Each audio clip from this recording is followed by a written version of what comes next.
One of the most unusual cases which Sherlock Holmes was ever called upon to solve began in a small private school for boys in the north of Belgium.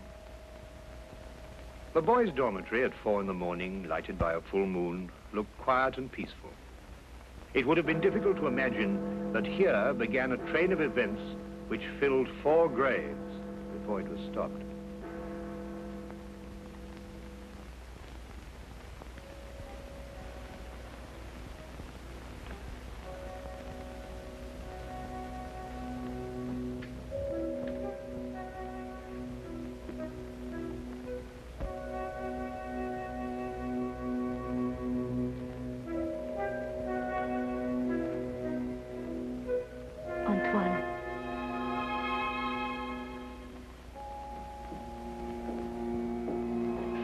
Antoine.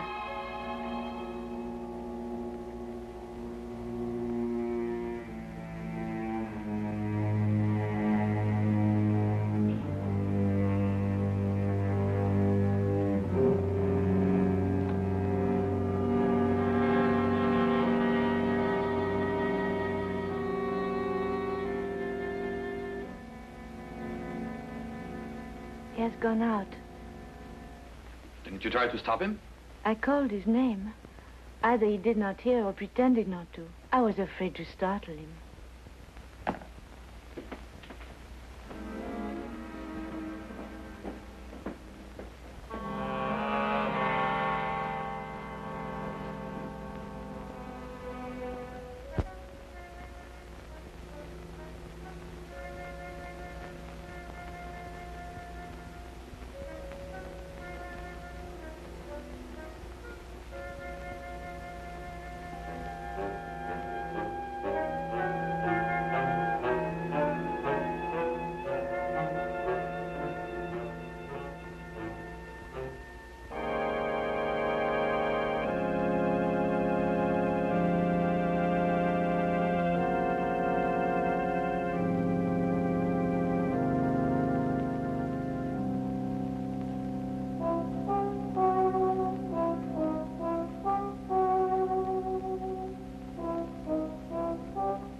This time, it's you.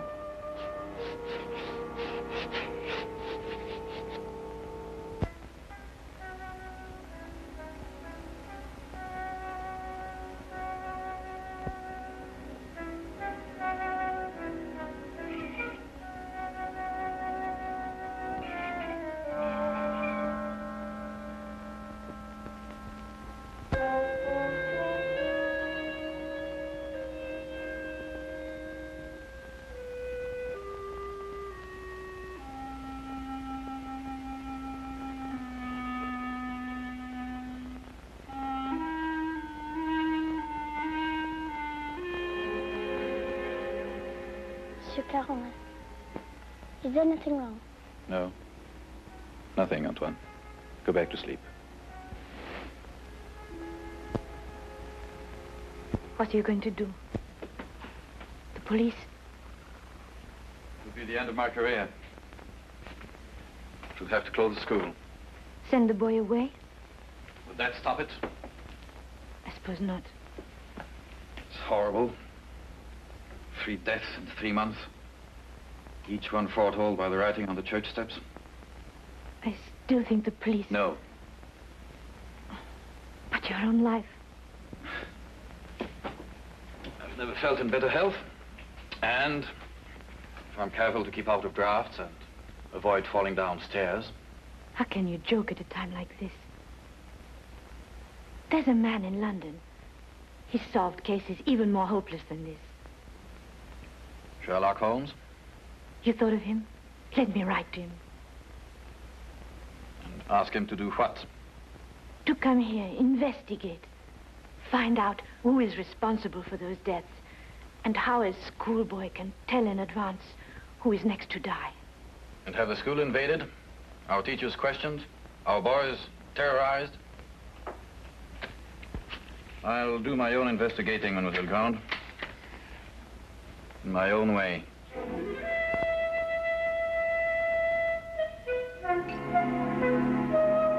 Some weeks later, a letter arrived at Baker Street. Holmes read it over once to himself and then aloud to me. Dear sir, it will be a source of eternal regret to me that I allowed myself to be dissuaded from writing to you sooner, Mr. Holmes. Now Mr. Carolan is dead of natural causes, the doctor says, though I am not sure he isn't mistaken. I pray that you will come to Arno without delay and lend us your assistance in putting an end to these ghastly occurrences. Respectfully yours, Marion-Crawford. You deduce that the writer of the letter was young? I'll go further than that. I'm prepared to wager that she's madly attractive to boot. Mm-hmm. Better and better. And on what do you base these interesting conclusions? Wishful thinking, my dear chap. Wishful thinking. Then wish no more. She is both young and attractive, with hair the color of autumn honey. Oh, did you read that between the lines? No. This came with the letter. Uh-huh. A lovely color, you'll admit, Watson. And from a beautiful young woman at that. Now, come, Holmes. That's neither logical nor factual, and you know it. You aren't the only one privileged to think wishfully, my dear Watson. Bravo. So you're going to take the case? Yes, and if you pack for us both, I'll arrange for tickets. The boat train took us to Dover. By mid-morning the following day, Holmes and I were sitting in the headmaster's study at the Arno School in the presence of Mademoiselle Marion-Crawford, who was indeed extremely attractive, with hair the exact shade of autumn honey. Then you're quite sure you've told me everything, Mademoiselle Crawford? That is only the matter of the old woman, but I don't think it's important. Well, let me be the judge of that, mademoiselle. Her name is Madame Soulet. She's a harmless, feeble-minded woman who sells charms and love philters for the ignorant. Some have called her a witch. I see. And what is her part in this affair? She admits she went to see those whose names were written on the church steps and offered to sell them some charms against the evil omen. That's most interesting. Did any of the other victims purchase these charms? I can only speak for Monsieur Carolan. He did not. And what about the others? Were they persons of wealth? No. Two were quite poor. The third one moderately well off. We have no really wealthy people here in Arno, Mr. Holmes. Except, of course, the Count de Passevant. You know the Count? No, indeed. I only happened to pass a carriage on the way boasting his coat of arms. However, I should like to have a word with this Madame Soulet, if that can be arranged. You have only to go to her house. It's on the edge of town, on the North Road.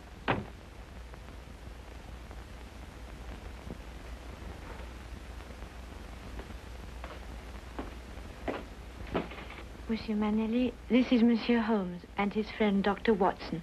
Monsieur Manelli, our new headmaster. How do you do? How do you do? Now that you're here, Mr. Holmes, we have hopes at last of getting to the bottom of this terrible affair. Thank you, sir. I can only hope to do my best. Mademoiselle Grande has given you all the facts?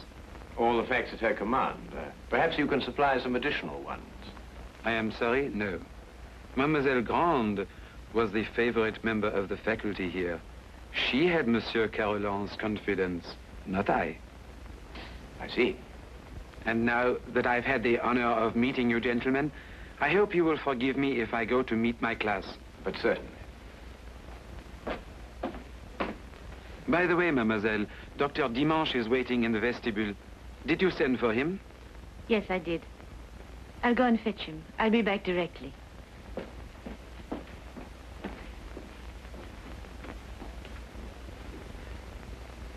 But the boy, Holmes, the boy, you hadn't asked to see the boy. The boy can wait, Watson. Yes, but why? Surely he's the most significant part of it. No, because he did the writing on the church steps. Why, yes. Well, I suppose in that case you'd say that the chalk also had significance. No, that was just an instrument. Precisely, my dear Watson. Precisely.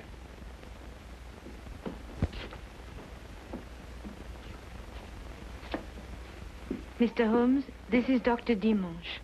Mr. Holmes and Dr. Watson. Delighted. How do you do, Doctor? Always happy to meet a colleague. Thank you, so am I. I hope I haven't kept you waiting. I came as soon as I got Mademoiselle's message. Won't you sit down? Thank you. Mademoiselle Grant tells me that you're the physician who attended Monsieur Carolan shortly before he died. Yes. My last examination of him gave me no hint of what was coming. I see, and yet you're positive he died of natural causes. There's no doubt about it. I believe 3 other persons died recently in Arno, shortly after their names appeared on the church steps. Did you attend them also? Arno is a small town. I'm fortunate or unfortunate enough to be the only doctor here. Previous to your present fortune, or misfortune, you practiced in Paris, I understand. I see Mademoiselle Grant has briefed you well. I told nothing of your past, Doctor. Then how do you know? Well, you dress with the flair of a Parisian. If you've been living here any length of time, I should imagine you would have acquired a more homespun costume. I might have ordered these from Paris. On the income of a country physician. What do you think, Dr. Watson? Hardly likely, Holmes. Capital, Mr. Holmes. Your powers of deduction have not been overrated. But you didn't ask me here to discuss my clothes or my income. How can I help you? Dr. Dimanche, of what exactly did Monsieur Carolan die? Heart failure. Were you carried out to post-mortem? There's no need. The signs were obvious. I see. And you saw nothing suspicious, either in the case of Monsieur Carolan or of the other victims? Not one thing, Mr. Holmes. That's interesting. Perhaps you'd care to put forward a theory of your own as to the connection between the prophecies and the deaths. I have no theory. The explanation lies either in the most extraordinary combination of coincidences or in some sort of prevision on the part of the boy, Antoine. Do you believe in prevision or telepathy? Years ago, my professor at Salpêtrière did suggest there might be something in it. For myself, I don't know. I neither affirm nor deny. Then I believe you can tell me nothing more for the present, Dr. Dimanche. Don't hesitate to call on me again.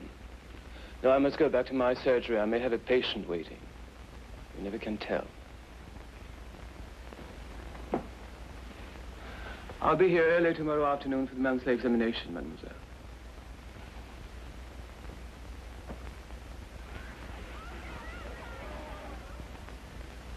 Dr. Dimanche examines your pupils every month, then, mademoiselle? Yes. The health of our pupils is of the greatest concern to us. So it should be, Mademoiselle Grant. So it should be. You know, it's an extraordinary thing, the odd and assorted illnesses that crop up in a boys' school. Vous devez être en classe à cette heure au lieu de courir dans les couloirs. Allez maintenant. That is he. So that's the boy who on 4 separate occasions was able to foretell the death of a citizen of honor. Well, there must be some logical explanation for it. There is, Watson, there is. Holmes, do you know how it was done? Yes, that part was simple. Our main difficulty will come when we try to prevent the 5th murder.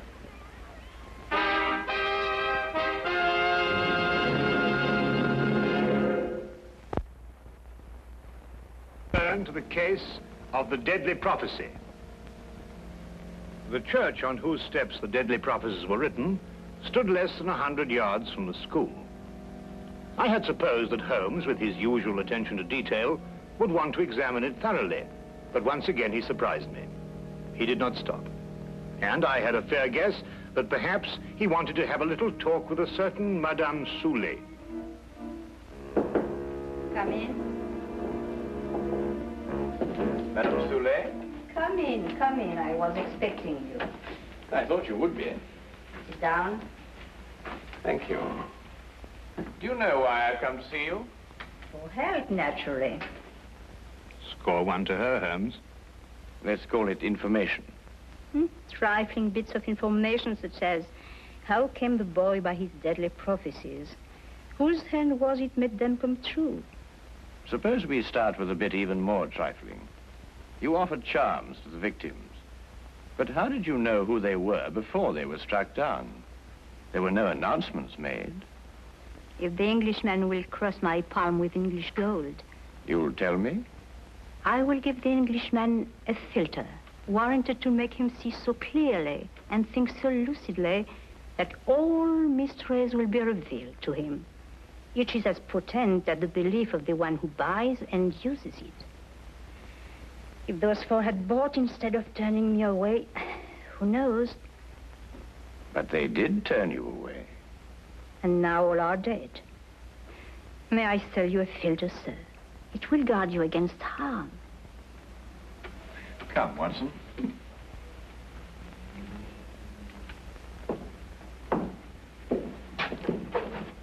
Good day, Madame Soulet. You are a wise man. You say little and listen well.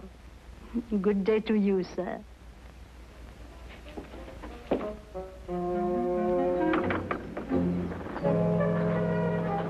Filters, bosh. We might be living in the Middle Ages. Not the Middle Ages, Watson, merely a small European village. Ah, Count Passivant, I believe. Oui, monsieur.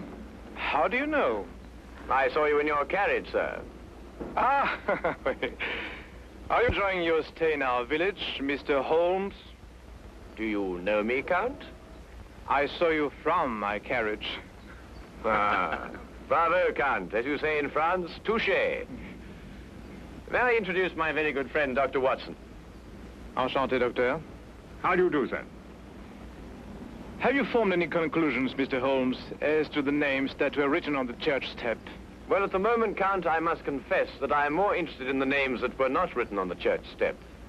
Mine hasn't been written on it yet. And I don't believe it will be. Tell me, sir, you know this village. Have you any ideas? I am not superstitious, Dr. Watson. I do not believe that...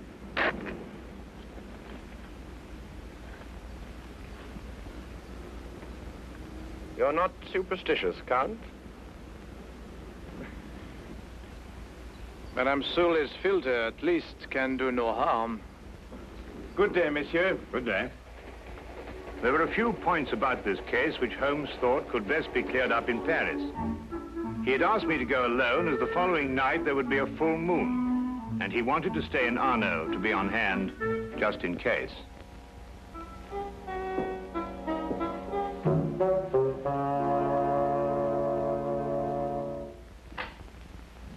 What is it? What's happened?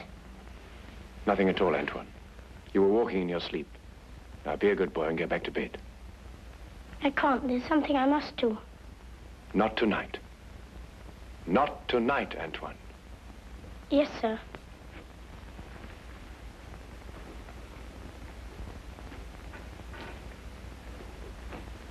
What does it mean?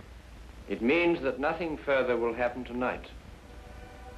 Sleep well, Mademoiselle Grand.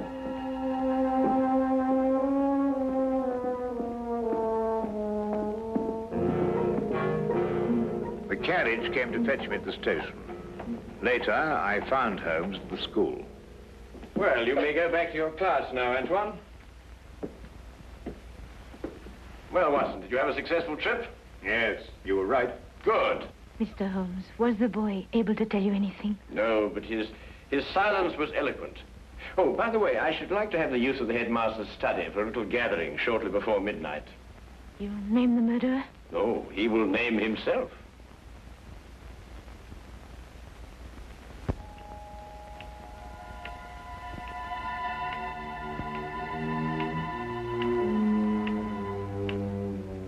It's almost midnight, Mr. Holmes. Must we wait much longer? Ah, good evening, Count.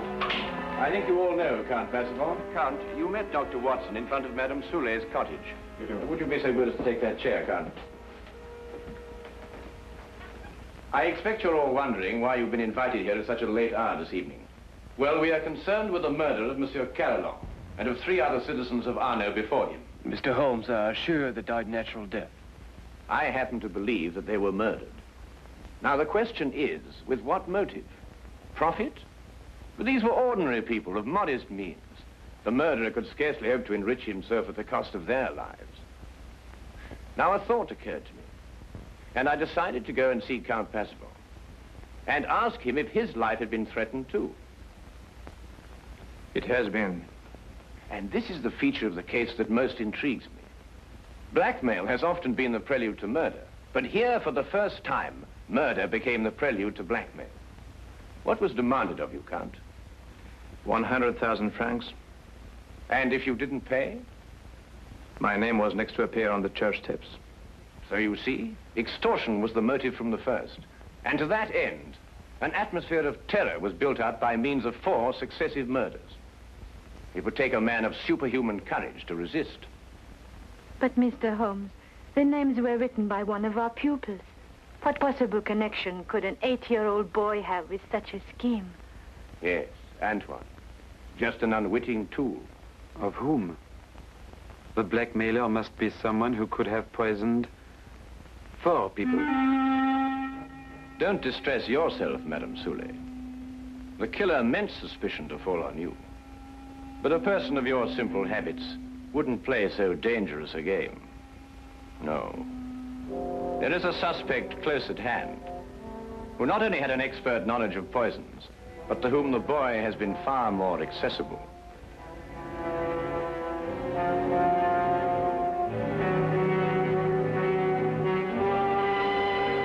Accessible regularly once a month. This suspect was once a pupil of Dr. Charcot, who lectured on hypnotism at Salpêtrière Hospital in Paris. It would have been as easy for him to send Antoine on his monthly errands as to wind up a mechanical toy. Dr. Watson. Yes? Yesterday in Paris, you made certain inquiries into the character and education of this suspect. What did you discover? I discovered that he was a spendthrift and a wastrel who had quit Paris in order to escape his creditors. It's a lie. Calm yourself, Dr. Dimanche. I, too, have dabbled in hypnotism. This morning, Antoine and I had a little talk. I suggested that he come down here at midnight and point out the person who instructed him to write on the church steps. The person he was instructed not to remember when out of the hypnotic trance. It lacks but 1 minute to 12 now.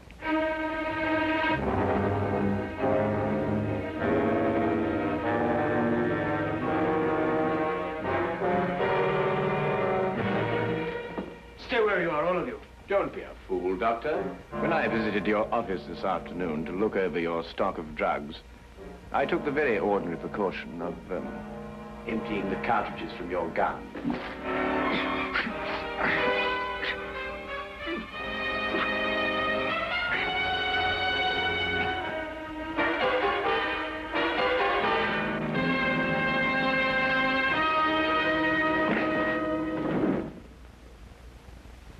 Should we wait for the boy to make the identification, Mr. Holmes? Mademoiselle, Mr. Holmes's deductions are always completely truthful and completely accurate.